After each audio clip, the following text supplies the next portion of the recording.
Good morning மாமா. இந்தாங்க coffee. என்ன மாமா அப்படி பார்க்குறீங்க? இல்லம்மா, காலையிலே எழும்பிட்டியே. இல்லைன்னா மாமியாவும் மருமவளும் சண்டை போட்டுக்கிட்டே இருப்பீங்களே. காலையிலே எழும்பிட்டியே, அதான் பார்க்குறேன்.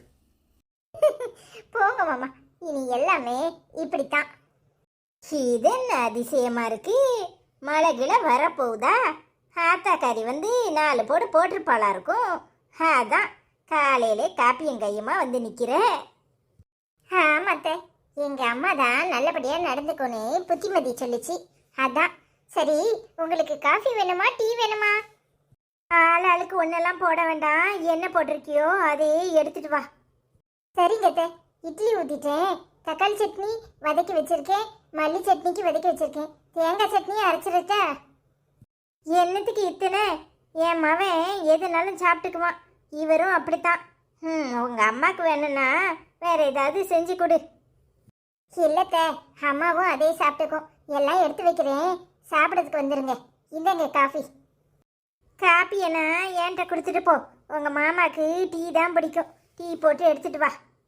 சரிங்க அத்தை. இது நாங்கள் புதுக்கூத்தா இருக்கு. இவளாது மாறுறதாது உண்மையிலே மாறிட்டாளா இல்லை மாறின மாதிரி நடிக்காளா? எத்தனை நாளைக்குன்னு நாமளும் பார்ப்போம். இப்ப நீ அவளை மாறணுங்கிறியா இல்ல மாற வேண்டாங்கிறியா? மாறினாலும் தப்பு, மாறாட்டாலும் தப்புன்னு பேசிக்கிட்டு இருந்தா அந்த பிள்ளை என்னதான் செய்யும்? ஆமா, மாறுறவளை என்னமோ நான் மாற வேண்டான்னு சொல்ற மாதிரி ஒரு நாள்லே மாறின மாதிரி சீனை போடுதால அதுதான் நம்ப முடிய மாட்டுக்கு. இத்தனை நாளும் நம்மகிட்ட என்ன வரத்து வந்தா? ஆத்தாக்காரிய வர சொன்ன உடனே பொட்டி பாம்பா அடங்கிட்டாளாக்கும். அதெப்படி நம்மகிட்டே இந்த வரத்து வந்தானா ஆத்தாக்காரிட்ட என்ன வரத்து வருவா? அதெல்லாம் என்னால் நம்ப முடியல. இவ என்னமோ நாடகம் போடுறா. நடக்கட்டும், எத்தனை நாளைக்குன்னு நானும் பார்க்குறேன். ஒருவேளை நம்ம மகனை இழுத்து தனி குடித்தனம் கூட்டிகிட்டு போகலான்னு நினப்பு இருக்கோ என்னமோ. ஏற்கனவே சொன்னவா தானே, என்னதான் வலிக்கு வரான்னு நானும் பார்க்குறேன். ஆத்தாவும் மௌளும் என்ன பேசிக்கிறாவோன்னு தெரியாமையா போக போகுது? அடியே, காலங்காத்தால ஆரம்பிக்காத. அந்த பிள்ளை திருந்திட்டா அதை நம்பு. அதை விட்டு போட்டு தேவையில்லாம அம்மையும் மவளும் என்ன பேசுறவனு போய் ஒட்டு கேட்கற வேலைய வச்சுக்காத. அது உனக்கே அசிங்கம். ஆமா, இல்லைன்னா மட்டும் 2 பேரும் அப்படியே உண்மையை பேசிடுவாள்வளோ. என் மவனை பிரித்து தனி குடத்திரம் கூட்டிகிட்டு போகிறதுக்கு ஐடியா போட்டிருப்பா. அதுக்கு ஆத்தா ஒத்து ஊதுவா. பார்க்குறேன், இந்த வீட்டில் நான் இருக்கிற வரைக்கும் அது நடக்காது. எப்பப்பா, கல்யாணம் கட்டாத வரைக்கும் ஒரு பிரச்சனையும் இல்லை. ஒரு ஆம்பளை தனியா கூட இருந்துருவான். ஒரு பொம்பளை வீட்டுக்கு வந்த பிறகு என்ன பாடு படுத்தி எடுக்காளுவோ.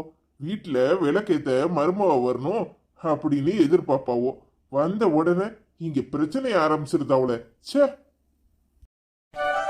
என்னம்மா இது? நீ எனக்கு சப்போர்ட்டா இருப்பேன்னு உன்னை கூப்பிட்டா நீ இப்படி எல்லாம் நடந்துக்க சொல்ற? ஏமா அம்மா, எனக்கு வராததெல்லாம் ஏமா பண்ண சொல்ற? ஏ, இப்படி உன்னை பார்க்கும்போது ஏன் கண்ணே பற்றும் போல இருக்கு. அம்புட்டு அழகா லட்சணமா இருக்கிற. தலையை சீவி இப்படி ஜடை பின்னிக்கிட்டா எம்புட்டு அழகா இருக்க தெரியுமா? நீ என்னன்னா விரிச்சு போட்டுட்டு பரட்ட மாதிரி அலையிற. அதுவும் இல்லாம இப்படி புடவை கட்டினாதான் உனக்கு அழகு. மாமியா சொல்லுதுன்னா அதுல ஒரு காரணம் இருக்கும். இப்போ உனக்கு புடவை கட்டி பூ வைக்கிறதுல என்ன தப்பு இருக்கு? ஏய், உன் மாமியா என்ன சொல்லுது? நீ நல்லா இருக்கணும்னு தானே சொல்லுது. ஏன் மாமியா என்னை என்ன பாடுபடுத்தி இருக்கு தெரியுமா? அதுக்கிட்டே நான் வாழ்க்கையை ஓட்டிட்டேன். உன் மாமியெல்லாம் ஒண்ணுமே இல்லை. என்னம்மா நீ என்னைய அந்த நித்யா மாதிரி இருக்க சொல்றியா? எம்மா, என்னாலலாம் முடியாது. எனக்கு அப்படி வரவும் செய்யாது. என்னால அப்படி இருக்கணும்னா நடிச்சுக்கிட்டே தான் இருக்க முடியும். நான் எதுக்காகமா நடிக்கணும்? நான் ரியலா இருக்கிறேன். எனக்கு என்ன நானே எப்படி இருக்கணுமோ அப்படி இருக்க தான் பிடிச்சிருக்கு. சும்மா தேவையில்லாம அப்படி இரு இப்படி இருன்னு என் மாமியாருக்கு மேல நீ சொல்லாத. அடியே, அந்த நித்யா அந்த குடும்பத்துக்கு ஏத்த மாதிரி அவளை மாத்திக்கிட்டா. அவளுக்கும் விருப்பு வெறுப்பு 1000 இருக்கலாம். ஆனா கல்யாணம் கட்டின உடனே அந்த குடும்பம் தான் முக்கியம்னு அவ வாழ்க்கையெல்லாம் மாத்திக்கிட்டா. அதுவும் இல்லாம இப்ப அவ மாசமா இருக்கா தெரியுமா? உனக்கு என்ன? ஏய், நீ உன் புருஷன் கூட சந்தோஷமா இருக்கணும். நீயும் கூடிய சீக்கிரம் ஒரு பிள்ளைய பெத்துக்கணும். உன் மாமியா வேற என்ன கேக்குது? என்னம்மா சொல்ற? நித்யா மாசமா இருக்காளா? ஆமாடி, அதை நினைச்சா எனக்கே வயிற்றுச்சலாக தான் இருக்கு. உனக்கு அத்தனை கேடு பண்ணிட்டு அவன்லாம் நல்லா தான் இருக்கான். நீ மட்டும்தான் இன்னும் உன் புருஷன் கூட சந்தோஷமா உன் வாழ்க்கையை வாழாம இப்படி லூசு மாதிரி புலம்பிக்கிட்டு இருக்க. ஒழுங்கு மரியாதையா ஓ எண்ணத்தை மாத்திக்கிட்டு கூடிய சீக்கிரம் ஒரு குழந்தைய பெத்துக்க. அம்மா, நான் கேட்குறேன்னு தப்பா நினைக்காத. அப்ப அசோக்கு என்ன மறந்துட்டாம்லாமா? ஏய், வாய மூடு, அறிவு கட்டவளை. உன் மாமியா கேட்டுற போது என்னடி பேச்சு இது? கல்யாணம் முடிஞ்சிருச்சு உனக்கு, இப்ப அவனை பத்தி பேசிக்கிட்டு இருக்க. எதுக்கு அப்படி கேக்குற? இல்லம்மா, அவன் பொண்டாட்டி உண்டா இருக்கான்னு சொன்னியே, அவனுக்கு கொஞ்சம் கூட என் நினைப்பு இல்லையான்னு கேட்டேன். நீ முட்டாள்தனமா இருக்கங்கிறதுக்காக அவனும் அப்படி இருக்கணுமா? அறிவு கட்டத்தனமா உளராத. ஏய், உனக்கு கல்யாணம் ஆயிட்டு, இனி அவனை பத்தி நீ நினைக்கிறதே தப்பு. அவனை பத்தி பேசுறது அதை விட தப்பு. இன்னொரு தடவை அவனை பத்தி நினைச்ச பேசுன உன்னை கொன்னே போடுவேன். என்ன பேச்சு பேசுற? உன் வாழ்க்கையில மண்ணள்ளி போட்டுறாத. அவ ஆத்தா சொன்னபடி என்னைக்கு இன்னொருத்தி கழுத்துல தாலியை கட்டுனானோ அன்னைக்கே உன்னை மறந்துட்டான் தானே அர்த்தம். இல்லனா உன் நினைப்பு இருந்திருந்தா அவன் எப்படி இன்னொருத்தி கழுத்துல தாலியை கட்டியிருப்பான்? ஆமாம்மா, நீ சொல்றது என்னமோ உண்மைதான்.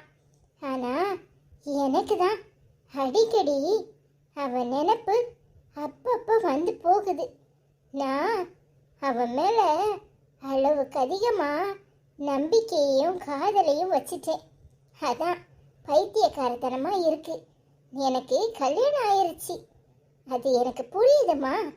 ஆனா என்னமோ தெரியல, இன்னும் என் புருஷனை என்னால மனசார புருஷனை ஏத்துக்க முடியல.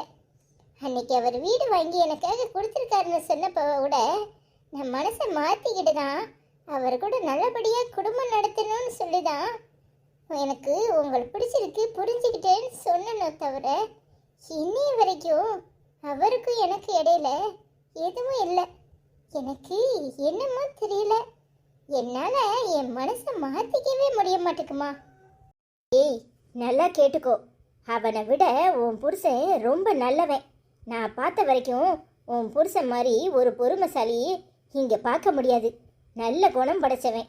தயவு செஞ்சு அவன் எண்ணத்தை சுத்தமாக மறந்துட்டு உன் புருஷன் கூட நல்லபடியாக வாழ்க்கை நடத்து. எப்படிம்மா ஒரு பொண்ணை காதலிச்சிட்டு இன்னொருத்தங்களை கல்யாணம் கட்டிக்கிறாங்க? எப்படிம்மா இவங்களால மட்டும் முடியுது? ஏய், அறிவு கட்டத்தனமா எதையாவது பேசி உளறிக்கிட்டு இருக்காத. சரித்திரத்திலேயே நிறைய காதல் நிறைவேறா காதலாக தான் இருந்திருக்கு.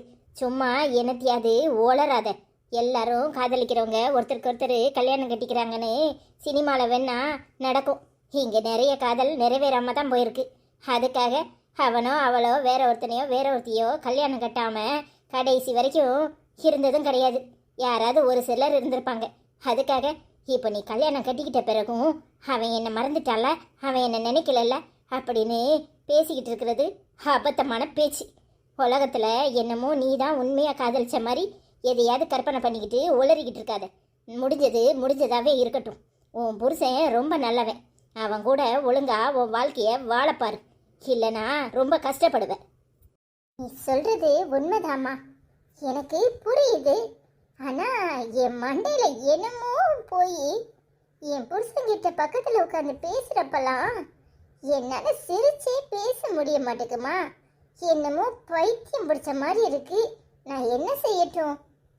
எனக்கு வேப்பலை அடிச்சாதான் அடங்குவ போல இருக்கு. ஏமா நீயும் இப்படி பேசுற?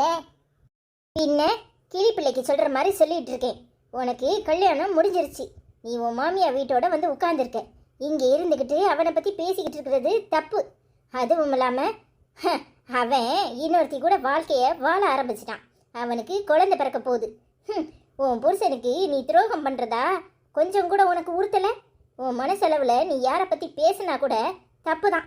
உன் புருஷனுக்கு அது நீ செய்கிற துரோகம். ஒழுங்கு மரியாதையாக மனசை மாற்றிக்கிட்டு உன் புருஷன் கூட சந்தோஷமாக வாழ்க்கையை வாழப்பாரு. கல்யாணத்துக்கு முன்னாடி உன் மனசில் 1000 எண்ணங்கள் இருந்திருக்கலாம். என்னைக்கு உன் புருஷன் உன் கழுத்தில் தாலி கட்டினானோ அவனை தவிர நீ வேற யாரை பற்றியும் நினைக்கிறதோ பேசுகிறதோ கூட தப்பு தான். என்ன முழிக்கிற? அந்த நித்யா இன்னும் 8 மாசத்துல குழந்தைய பெற்றுருவா. நீயும் ஒழுங்கு மரியாதையா உன் புருஷன் கூட குடும்பம் நடத்தி ஒரு குழந்தைய பெற்றுக்கிற வழியை பாரு. வயசு போன பிறகு ஒன்றும் பண்ண முடியாது. அப்புறம் அப்பாடா ஆத்தாடான்னு முழிச்சுக்கிட்டு தான் இருக்கணும். குட் மார்னிங் அத்தை. உள்ள வரலாமா? ஏதோ காரசாரமா பேச்சுவார்த்தை நடக்கு போல. ஐயோ வாங்க மாப்பிள்ள, நான் வரும்போது நீங்கள் தூங்கிட்டு இருந்தீங்க, அதான் சரி உங்களை எழுப்ப வேண்டாமேன்னு இருந்தேன். அவளுக்கு கொஞ்சம் புத்திமதி சொல்லிட்டு இருந்தேன், மாப்பிள்ளை கிட்ட நல்லபடியாக நடந்துக்கோன்னு. என்னத்து, ஏன் பொண்டாட்டியா இது? பாக்குறதுக்கே புடவையில என்ன அழகா இருக்கா. உனக்கு புடவை தான் ரொம்ப நல்லா இருக்கு. இனிமே அவ அப்படித்தான், தினம் சேலை தான் கட்டுவா மாப்பிள்ள. என்னடி ஏதோ கோவமா இருக்கிற மாதிரி இருக்கு? அதெல்லாம் ஒன்றும் இல்லைங்க, அம்மாட்ட பேசிட்டு இருந்தேன்ல, அம்மா சேலை கட்டணும், இப்படிதான் தலை சீவணும், அப்படி இப்படின்னு ஆர்டர் போட்டுட்டு இருந்துச்சு. அதான் சரி, நீங்க போய் ப்ரஷ் பண்ணிட்டு வாங்க, காஃபி எடுத்துட்டு வரேன். சரிம்மா. அத்தை, நீங்க காஃபி குடிச்சிங்களா?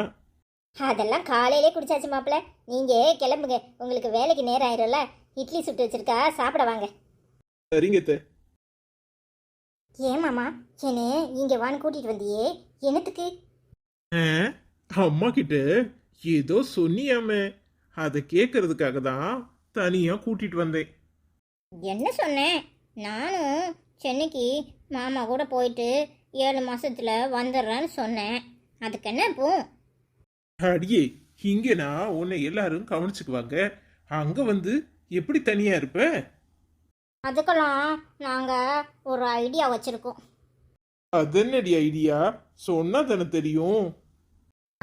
அக்காவும் என் கூட வாரேன்னு சொல்லிச்சு, அதான் உங்ககிட்ட எப்படி சொல்றதுன்னு தெரியாம முழிச்சிட்டு இருந்தேன்.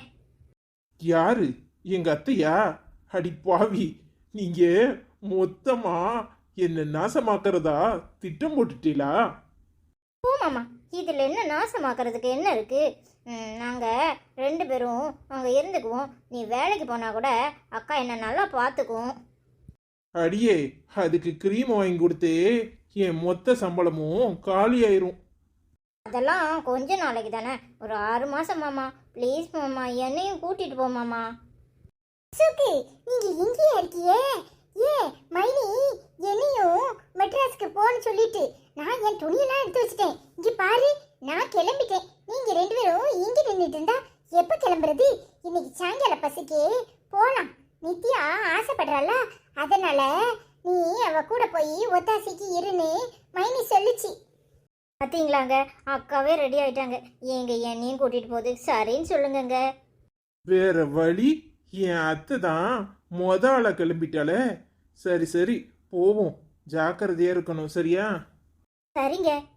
அத்தை, உன்னை நம்பிதான் அவளை கூட்டிட்டு வர்றேன். நீ அங்க போய் அங்க சுத்த போறேன் இங்க சுத்த போறேன்னு கிளம்பிடக்கூடாது.